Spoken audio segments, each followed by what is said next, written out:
Hi guys, welcome back to the channel. I'm Chris from Auto Talk, and this video is going to be on my personal Evo IX HKS.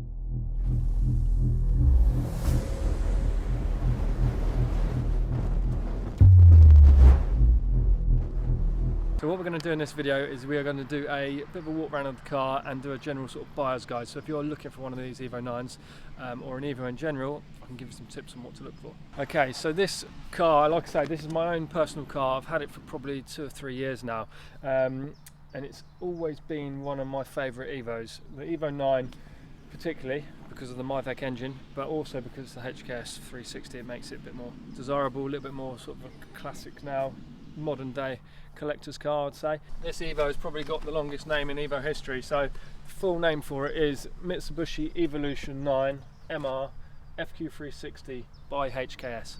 So it's a bit of a mouthful, but that is its full name. There were Mitsubishi listed that there was 200 of these only ever made, but I know that there is more than that because they did a few extra at the end of the run. So this car is number 220 something. We'll have a look inside it, but they did make 250 of these in total.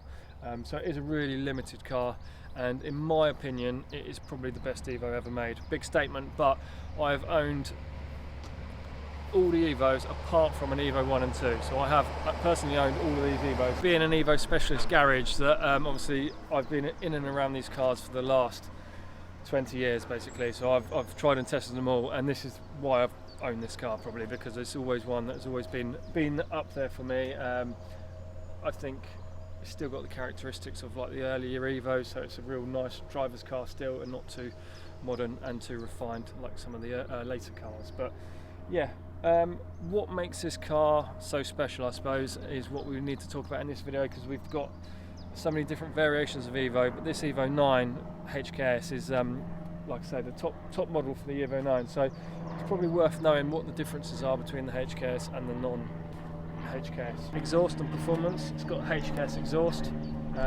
so that is from a downpipe back, so it's got a downpipe, sports cat, and then the rest of the system is HKS as well, so that makes it sound really good, makes it a bit more free flowing. Performance wise, we'll go into that in a little while, but decals, and it's got obviously the decals on the boot, it's got the MR dark lights, so you see the rear lights are tinted, same as the front. We'll have a look at those in a minute. It's got the Vortex carbon generator, they call it, on the top. Rear tinted windows.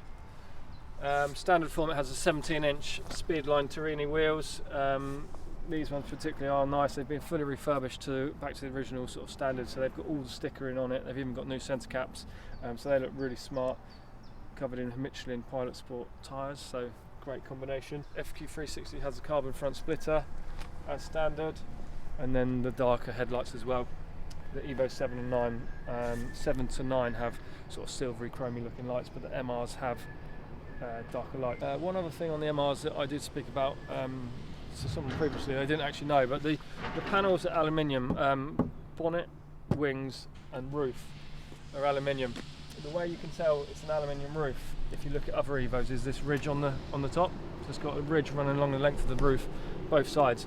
To be fair, on all Evo 9s they have that, but not on all Evo 8s. So it's basically only the MRs have that, because they're a lightweight version.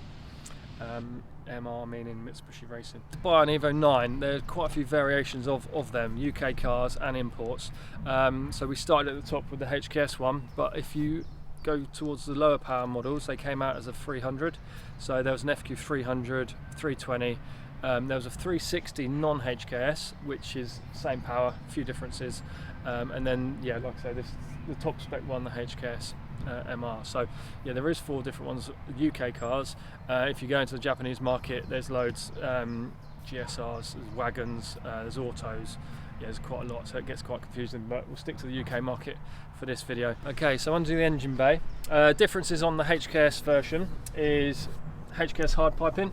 So we've got hard pipe from the inlet, goes all the way down into the intercooler and back up the other side to the turbo. So that's one of the HKS modifications. We've also got a slightly different turbo on it. So it's called the 80 series turbo, which means it's got a titanium impeller inside the turbo. So it makes it spool up a bit quicker and gives it a little bit more response. So that's something on the HKS's. And with all Evo 9s, it's got a MyVec engine. and that is part of the reason for me personally why I like the 9 so much, just because of the way the engine responds with the MyVac. It's really, yeah, it does make a big difference, I think, in the drivability of these cars. So going from a buyer's point of view, if you're looking to buy one of these cars, what would I say to look out for? As we all know, Mitsubishi Evos now are suffering from corrosion and rust quite badly. That is really the biggest killer of these cars. Mechanical work, most of it can be sorted, quite straightforward. But if there is rust and ingress in the chassis, then that's a different story. It becomes a lot more labour intensive and more expensive to repair. So under the bonnet, strut tops all around here, I would always look out for corrosion. Same again on the slam panel. This is a thin bit of metal along the top. They do get corroded quite badly. This car's very, very clean. And also down by the strut tops as well, strut turrets, something to look out for. Surface corrosion sometimes works from the inside out, so if you can see it in the engine bay, it could be too late, and it could be a fact that the rust has gone from the inside of the wheel arch out into the engine bay. So keep an eye out for that all around the seams of the welds and things like that. That's very important. Apart from that, under the engine bay, look out for the obvious stuff like oil leaks. These rocker covers do leak along this seam here, and you may see sort of oil seeping out of there some occasions. Not a massive job, it's only you know, a case of replacing the cam seal, so it's not the end of the world, but something to look out for. You don't want the car's leaking oil. Have a good look underneath the engine bay, under the underside of it. Make sure there's no sort of water dripping through. They do have under trays, so it's a little bit tricky to see, but look out for any oil residue on the under tray, anything coming off of that. But yeah, generally speaking, they are very, very good, reliable in general standard form. So going around the exterior, things to look out for when looking to purchase one of these cars, like I said about the corrosion, because these panels, the body panels are aluminium, they do pick up corrosion on the aluminium panels, so especially around the wheel arches, you'll see sometimes this car's clean, but you can see sometimes like bubbling and blistering of the paintwork where the corrosion's got underneath the paint, oxidized the aluminium, and it starts bubbling the paint off, so that's something to look out for. Again, it's not the end of the world, but it just means you're going to be into a bit of paintwork, and it is very common. So this one's super clean. Same with the rear wheel arches. They've got like a double skin under there where the two panels sort of meet, and how they manufacture it. It's quite common because of the situation where it is with the water and dirt ingress. They sort of, that gets in between the two skins and sort of blisters up and bubbles the panels. So a lot of cars have had rear arch repairs and yeah, corrosion repairs. So that's something that try and avoid if you can. But it's not always possible with these cars because of the age of them now. They are getting to that point. Another spot for corrosion is around the boot spoiler. So the boot spoiler is bolted to the boot lid, and it's got like a foam double-sided sort of tape that sometimes traps water and can hold it in, and you may sometimes see the boot lid rotting out. These bolts here hold the spoiler on. You look all around the bolt holes, as you can see there's no corrosion on there. Same again on this sort of seam here, these little holes here and along the seam of the boot. Sometimes see rust and corrosion build up. Again, the drain holes on the boot, each side, there's always water running down there and draining, so if it ever gets trapped, or it's basically the first point where the car could start rotting. So well worth looking inside the boot. Again, underneath the boot carpet, always pick the boot carpet up, have a look under there. Got a spare wheel, but just make sure like under the spare wheel as well there's no corrosion. As you can see, this car's really clean. Just need to bolt the spare wheel back in, but yeah, generally speaking, that is where to look for on the outside of the car. You won't really see underneath if the car's on the floor, so what you need to do is, ideally, if you're spending this sort of money on a car, you want to get up in the air, get it on a ramp, and inspect the underside, but we'll do that later. I'll show you where to look for those bits.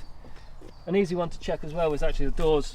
Bottom of the doors, they've got these little drain holes, so that is another point where they do go rot out from around there, and in the seam along the bottom of the door. So that's just a little few places to look out for on the bodywork. I think the rest of it's, you know, common sense, looking for stone chips and crash repairs, that sort of thing. Always do a HPI check the mileage is genuine as well on MOTs. It should be a good enough way of telling if it's a genuine car.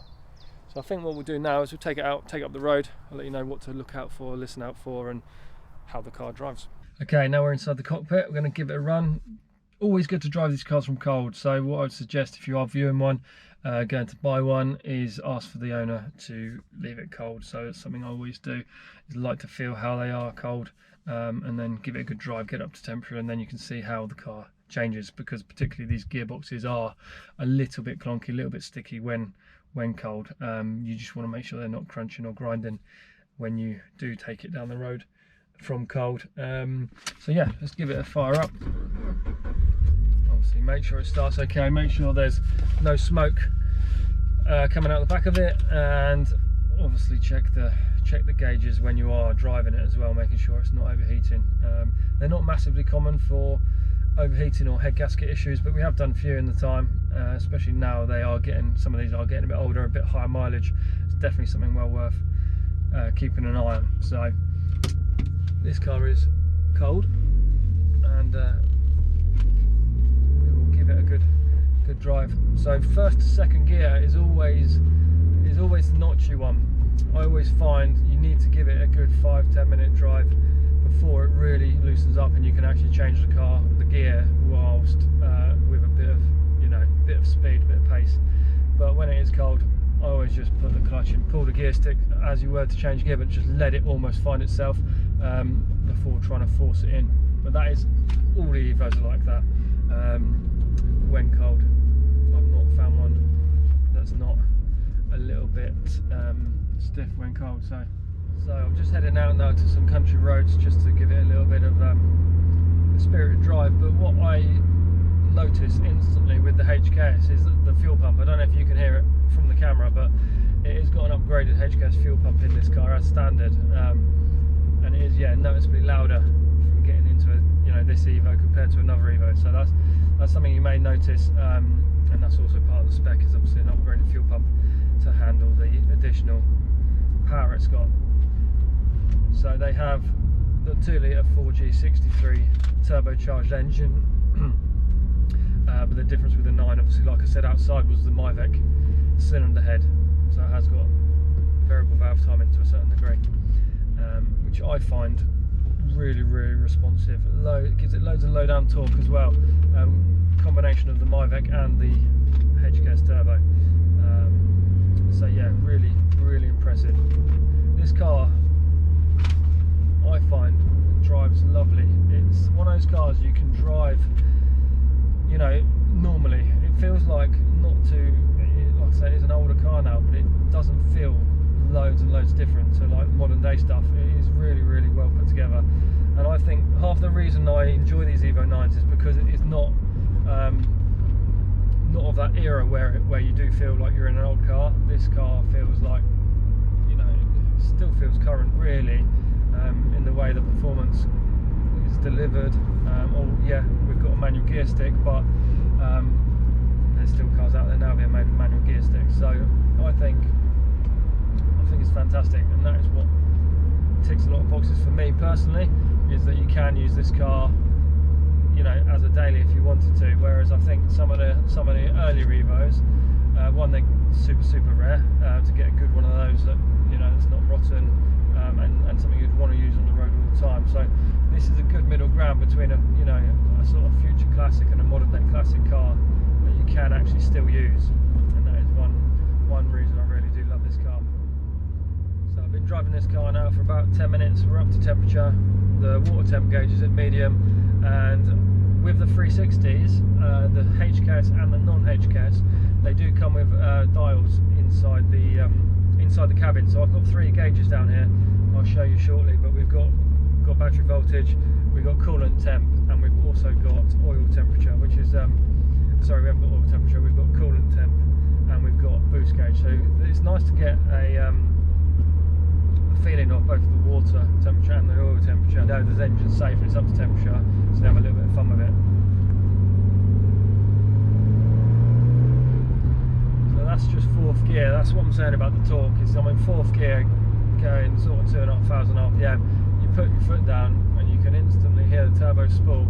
Loads of torque there, gives you a real kick. So this car feels really torquey. It's got plenty of low down grunt.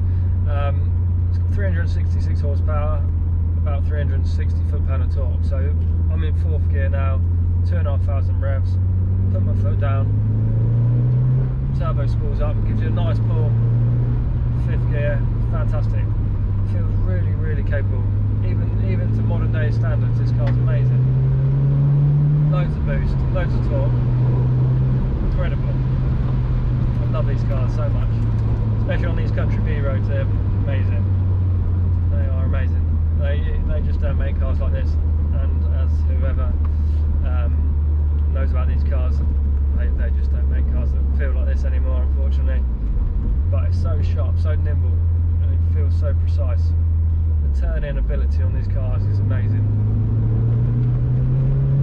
Puts a smile on your face.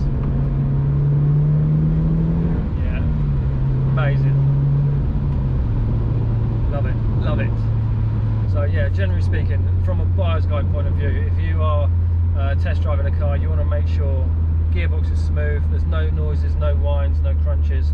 A good thing to do is when you're driving, get a bit of speed up on an open road, take out a gear like I have just done now. You can hear the exhaust sound disappears almost, and you can just hear the road noise and the running gear sounds. And just drive left to right if it's safe to do so, and you can just sometimes pick out any external sort of bearing noises, wheel bearings, diff noises, if there is any wear in them. But yeah, this car is mechanically sound, no noises at all. Gearbox is silky smooth now we've been driving a little while. And the other thing, I guess, common fault with these cars is the AYC pump. So you're probably aware, if you know about Evos, the dreaded AYC. So that's the active yaw control. They have a hydraulic pump motor in the back of the car, underneath the footwell, the boot floor, and they do suffer from corrosion, water ingress, and they can fail. So that is a relatively expensive repair.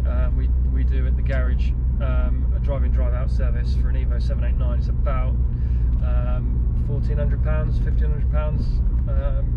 So the way to check it's operational is on the dash you've got the ACD button, sorry, and you should have one light lit up at a time on the dash. So you've got tarmac, gravel and snow mode. If you press the button, it will scroll between the 3 modes. Just make sure all 3 lights aren't lit up, because if all 3 lights are lit up, that's a telltale sign for low pump pressure, and that means your AYC pump is weak and it's not producing the pressure it should do to activate the diffs. So yeah, make sure that's working. Easy one to check on a test drive. Check all your temperatures aren't rising too high, so the water should be completely horizontal. That's halfway up the temperature gauge, 90 degrees. And then oil temp again, just make sure that's sitting stable as well, and not rising too high.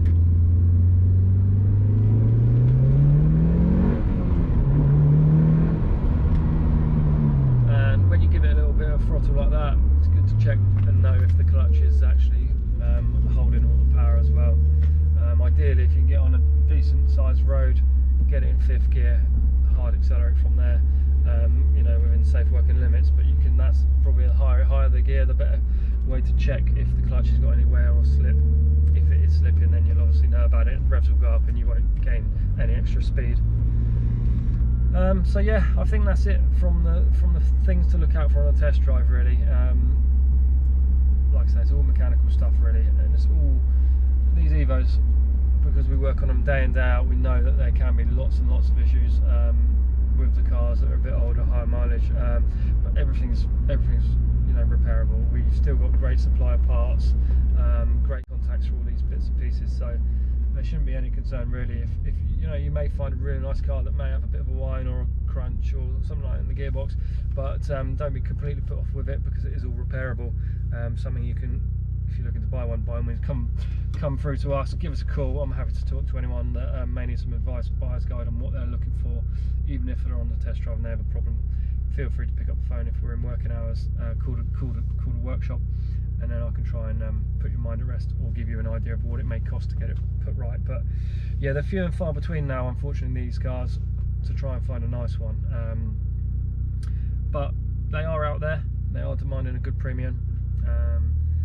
And it's the way of the world, unfortunately. You're going to have to pay for a nice car, which just so happens for me to say that this car is going to be available for sale. Unfortunately, as much as I hate to say, and as much as I've said how good the car is and how much I love it, I do genuinely love it.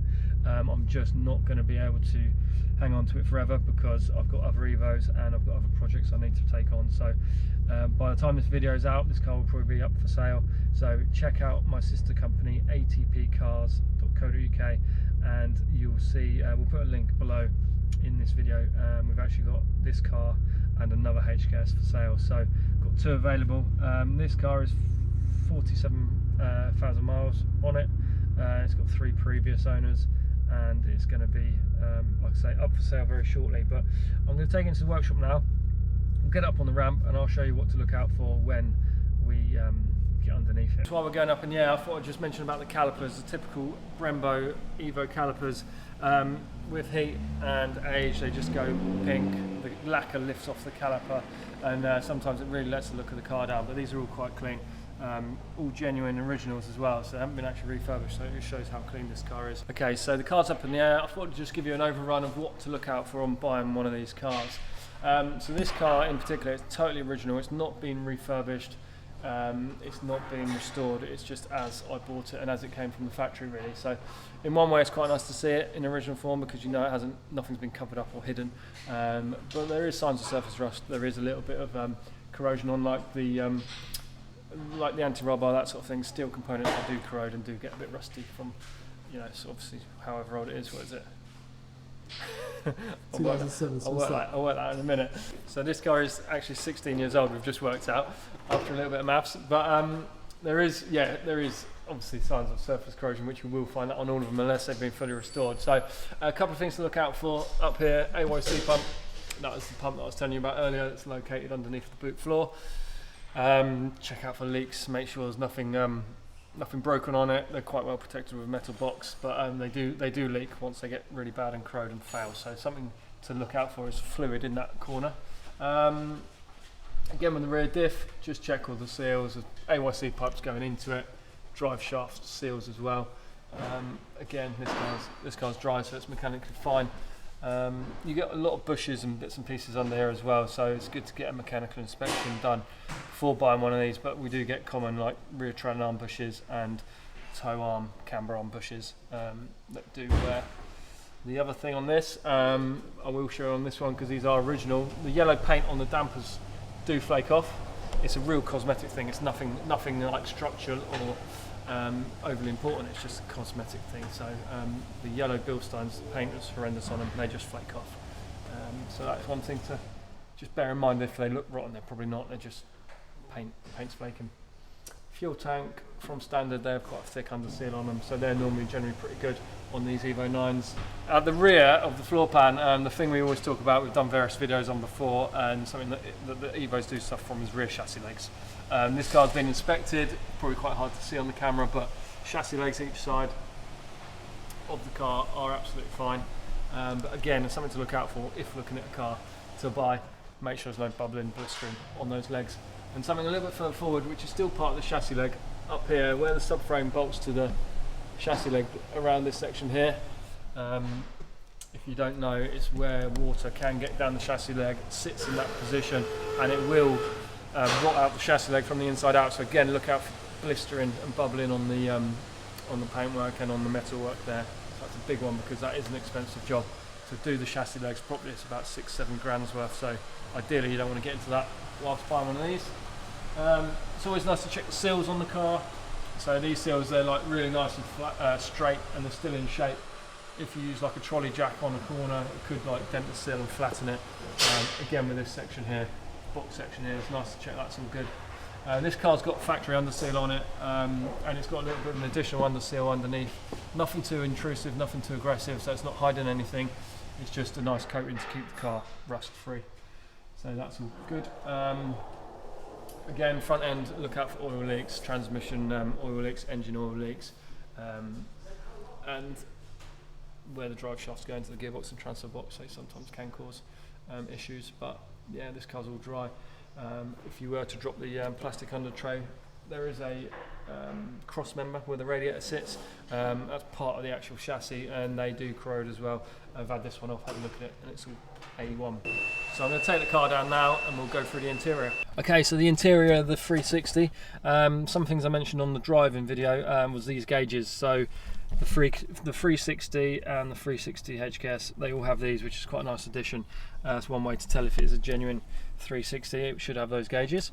A couple of differences on the MR HKS is this piano black trim. So it's across the heater surrounds, around the radio surrounds, and something on the door card you can see there, the chrome handle, door handle, that is all HKS. So no other Evo 7 to 9 have that, and that is a genuine HKS part.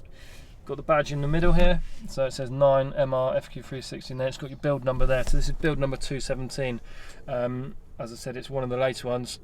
In the Mitsubishi brief, I think they said there's only 200 made, but I think there is between 225 and 250. There were extra ones made, like I said. So this car's a 57 plate, so it's one of the later ones. They made them between 2007 and 2008. Evo 9 comes with the black centre steering wheel, but that's not particularly an MR thing. One thing is different, the seats, they are quite nice. They've got this red stitching in Alcantara, which is different to the original standard Evo 9 360, so that's quite a nice touch. Certainly something to look out for when buying a car is the seat condition. Obviously being Alcantara and like a real soft leather, they do wear. One thing to check is the driver's seat. Driver's seat bolster, just make sure they're not ripped and tear when people get in and over them. Same with the steering wheel, wear and tear on that. Apart from that, really inside when you're buying a car, it's just a general condition. There's nothing particularly that can just check all the gauges work, all the conditions of the, check the aircon works, check the electric mirrors. Folding electric mirrors is something actually worth noting. There's a button under here for your electric folding mirrors. Just check both of them fold in and out without any issues, because the motors do go down in them. Yeah, apart from that, it's all pretty straightforward. Okay, there you have it. That's a brief overview on the MR HKS 360 and a bit of a buyer's guide on that car. Like I mentioned on the drive, this car is going to be up for sale, so if you have a look in the link below, there'll be a link to our website with this car up for sale. So if anyone's interested, feel free to give us a call, either at ATP Cars or at Auto Talk. I'm happy to talk to anyone about it. But yeah, I think that's it for now. So if there's anything that we didn't answer in that video or show you, and you have questions on it, feel free to drop a comment below and we can get onto that and come back to you. But yeah, it's probably going to be the last time I've driven that car, unfortunately, as much as I do love it. So it's all ready for its new owner now, so we'll get it advertised, keep an eye out for it, and we'll see you on the next one.